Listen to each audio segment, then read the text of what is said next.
복잡하고 어려운 뉴스 제가 쉽게 풀어드리겠습니다. 문현진의 뉴스창 시간입니다.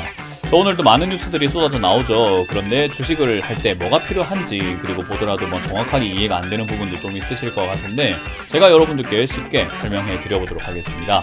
바로 한번 출발해 보도록 하겠습니다. 도움이 되신다면 좋아요와 구독 그리고 알람 설정까지 반드시 부탁드리겠습니다.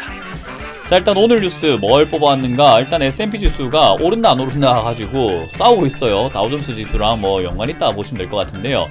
어쨌든 미국에 있는 S&P 지수가 연말까지 더 오른다 또는 안 오른다, 하강 위험이 상당하다라는 걸로 싸우고 있는 것 같아요. 저는 이럴 때 속담이 기억이 납니다. 아니 땐 굴뚝에 연기가 날랴라고 하는 속담이 있잖아요. 저는 그 내용이 있는 것 같아요. 정말로 올라갈 것 같으면 그냥 모두가 올라간다 이야기 하겠죠. 근데 하강의 위험이 있다라는 것은 계속 이야기 나오고 있는 거죠. 왜 그러냐면은 이게 지금 거품이기 때문입니다. 어떤 분들은 증시가 올라왔으니까 떨어진다고 하는 사람 다 틀린 거 아니에요 라고 할 수 있는데, 눈앞만 본다면 틀린 게 맞을 수 있습니다만은 떨어진다고 하는 이야기들은요 전부 다 위험성이 있다라는 이야기와 함께 앞으로 계속 내려갈 수 있다, 그러니까 장기적, 중기적으로 봤을 때 내려갈 위험이 있다라는 것을 경고하는 거기 때문에요, 틀렸다 말았다라는 이야기로 뭔가 이야기할 수는 없는 것 같아요. 오른다고 했던 사람들이 무조건 맞냐라고 했을 때 1월부터 지금까지 증시는 올라가지 않았는데 그럼 오른다고 했던 사람들이 맞는 거냐? 그것도 아니라는 거죠. 그래서 뭔가 우리 주식을 보는 사람들은요, 맞췄다 틀렸다 이런 걸로 사람을 판단하려고 하고 실력을 판단하려고 하는 부분이 좀 있는 것 같은데요, 약간 그런 부분하고 좀 다른 내용입니다. 그래서 어떻게 보면은 전문가들을 100%를 다 맞추진 못하더라도 최대한 많이 맞추려고 노력을 하는 게 맞는 거고요.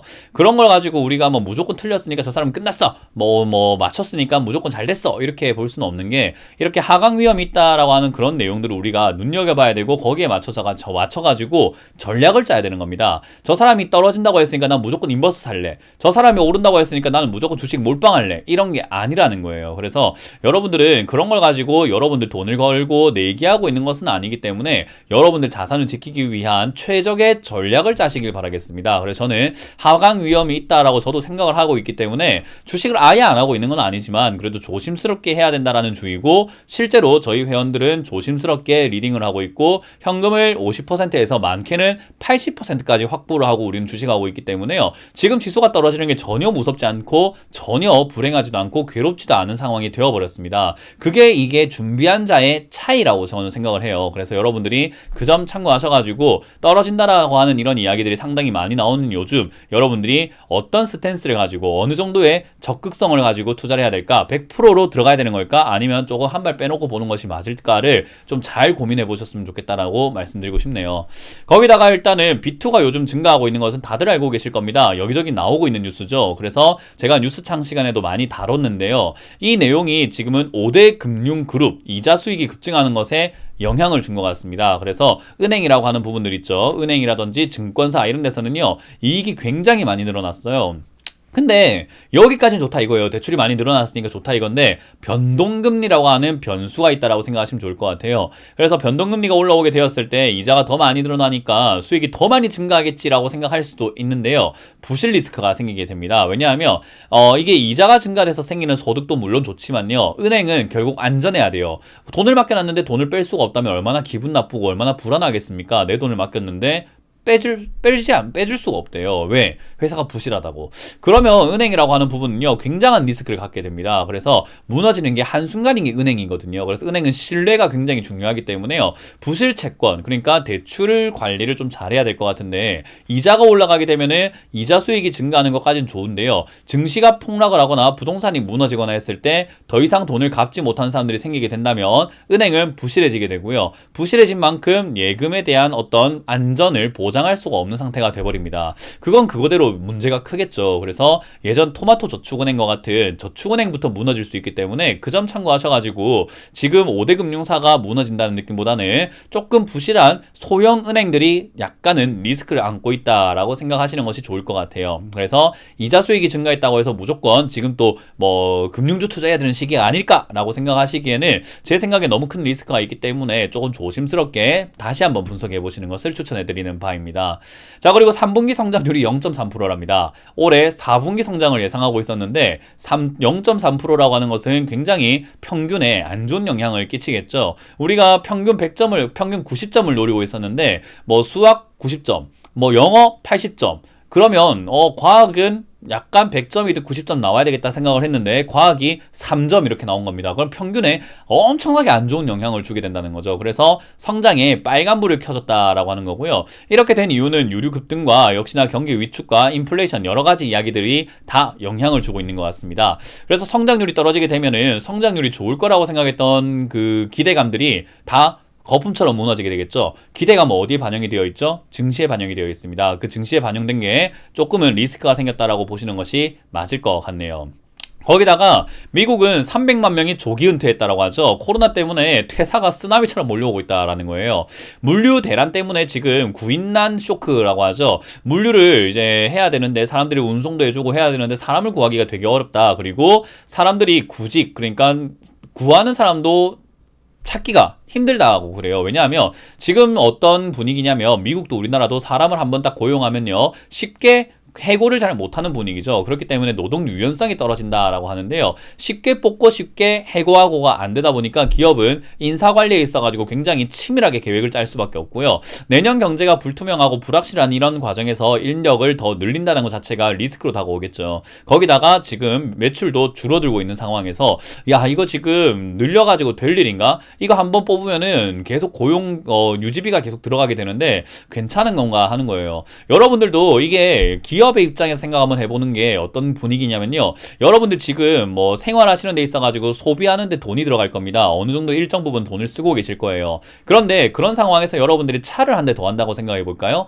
차를 할부든 간에 뭐든 간에 뭐 60개월 할부 해서 차를 산다 생각해 보시면은 고정 비용이 증가하게 됩니다. 거기다가 보험을 가입하면 어떻죠? 보험 가입하면 초창기에 들어가는 돈, 그러니까 보험 가입하고 초기에 해지하게 되면은 위약금이 발생이 돼서 우리에게 들어오는 돈은 해지 완급금이 거의 없다라고 보시면 되겠죠. 돈을 그대로 생판 날리는 꼴이 되는 거예요. 그러다 보니까 보험 한번 가입하게 되면은 10년이든 20년이든 좀 오랫동안 가져가야 되는데 지금 여러분들 만약에 먹고 살기 조금 힘들다 또는 내가 생활하는데 뭔가 좀 버거움이 있다 지금 빠듯해요 라고 하는 그런 분들이 혹시나 계신다면 그런 상황에서 주변 사람들이 보험 하나 가입할래? 라고 했을 때 어때요? 6만원, 7만원 또는 10만원짜리 보험을 가입한다. 매월 그렇게 내는 게 굉장히 부담될 수밖에 없다라는 거예요. 그런 것처럼 기업도 인건비라고 하는 게 그래요. 장기로 써야지 이 사람으로 하여금 돈이 나올 수 있는 거죠. 이 사람이 숙련돼야 되고 교육도 시켜야 되고 뭔가 그런 과정들이 필요하기 때문에 한 사람의 인력이 좀 이렇게 보탬이 되려면 최소 1년에서 2년 교육과 시간이 필요하다고 합니다.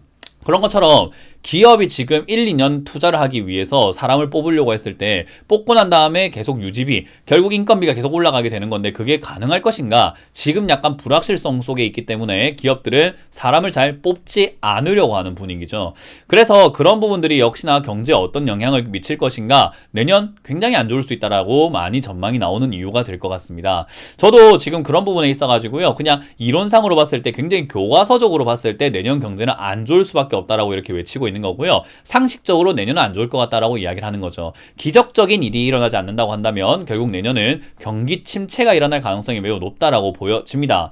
근데 이제 그런 과정에서 조금 신락 같은 희망일까요? 퇴사가 증가하고 있고 구인 구직이 정말 어려워진 상황에서 이거 보시면 알 수 있습니다. 재택근무가 올해 우리나라가 100만 명을 돌파했다라고 하죠. 그래서 재택근무가 이렇게 증가했다라는 것은요. 새로운 형태의 근무 형태가 나오고 있는 거기 때문에 야 이거 어떻게 보면은 팬데믹 이후에 2년 새에 12배가 폭증했으니까 새로운 형태로 근무가 시작이 된다면 사람을 또 새로운 형태로 뽑을 수 있지 않을까라고 하는 어떤 신락 같은 희망이 좀 보이는 것 같습니다. 뭐 물론 재택근무를 함으로 인해 가지고 야 생각보다 인력이 필요 없는 인력이 많았구나. 그러니까 잉여 인력이 많았다라는 것을 기업들이 느끼고 있대요. 그래서 100명이 필요한 줄 알았는데 재택근무에도 이 사람이 없어도 됐구나라고 하는 그런 분위기가 나와서 80명, 70명으로도 유지가 되겠는데? 라고 보는 분위기가 형성이 됐대요. 그래서 오히려 인력이 뭐 더 안 필요하게 될지도 모르겠습니다만은 어쨌든 사회가 변해가고 있다는 것은 어떻게 보면 또 여기에 발맞춰 가지고 우리가 대응을 할 수 있다면 또 어떻게 보면은 위기는 기회라고 하지 않습니까? 또 돌파구가 생겨 나올지도 모르겠습니다. 그런데 이걸 종합적으로 다 한번 엮여봤을 때 경제를 전체 크기로 본다면 약간 세세하게 이쪽에서 괜찮지 않을까? 여기는 괜찮지 않을까? 라고 하면서 소소하게 보는 것이 아니라 전체 경제로 본다면은 굉장히 위험하다라는 것을 우리가 알 수 있을 것 같아요. 그래서 저는 더 오른다라는 개념보다는 더 올라도 이거 위험하지 않나라고 이야기를 하고 있고요. 하강 위험이 있다라는 것에 저는 동의하는 바입니다. 그래서 더 올라도 더 오르는 것 자체로 위험해요. 왜냐하면 더 오르면은 분명 이런 분들 생길 겁니다. 에이, 문현진 너 떨어진다고 했잖아. 더 올라갔으니까 나 주식 살 거야. 분명 이런 분들이 생길 수 있다라는 거죠. 그런 것처럼 더 오르면 오르는 대로 우리 개인 투자자들이 더 적극 투자할 가능성이 높기 때문에 더 오르면 더 떨어질 가능성이 높은 건데도 불구하고 조금은 리스크가 있지 않을까 생각이 듭니다. 그래서 여러분들이 경거망동하지 마시고, 제가 틀릴 수도 있죠. 그러나 틀렸다고 해서 여러분들이 주식 투자에 몰빵할 필요는 없다라는 거예요. 문현진이 틀린 거지 여러분들의 재산을 몰빵할 필요까지는 없다라는 거 저는 반드시 알려드릴 겁니다. 그래서 제가 뭐 내려갈 거라고 생각하고 있고 주식은 안 좋을 거라고 생각하고 있는데, 그럼에도 불구하고 올라간다면 제가 말씀드렸던 걸 그냥 잊지 마시고 조금 조심스럽게 투자하는 거 어떨까라는 조언을 드려보고 싶은 겁니다. 요즘 그런 분들 너무나 많더라고요. 왜 문현진 틀렸으니까 나는 그냥 주식에 100% 몰빵할 거야. 100% 몰빵했는데 오늘도 올랐지롱? 이런 분들 좀 많은 것 같아요. 왜 그러시는지 잘 모르겠습니다. 저는 조금 더 여러분들이 좀 이렇게 지조를 좀 지키셨으면, 채통을 좀 지키셨으면 하는 바가 있습니다. 그래서 그런 부분들 명심하시면서 저는 올라가든 내려가든 현금을 좀 갖고 있을 겁니다. 저는 이런 리스크가 있는 상황에서 좀 적극 투자하고 싶은 생각이 없어요. 그래서 여러분들이 제 의견에 동의하신다면 현금을 가지고 좀 투자하시면 좋을 것 같고요. 그게 아니라 무조건 100%난 투자하는 게 맞다라고 확신을 갖고 계신다면은 맞습니다. 네, 그렇게 하셔도 좋습니다. 대신에 떨어졌을 때에 대한 대비로 여러분들이 조금 해놓으셨으면 어떨까라는 조언을 드려보도록 할게요.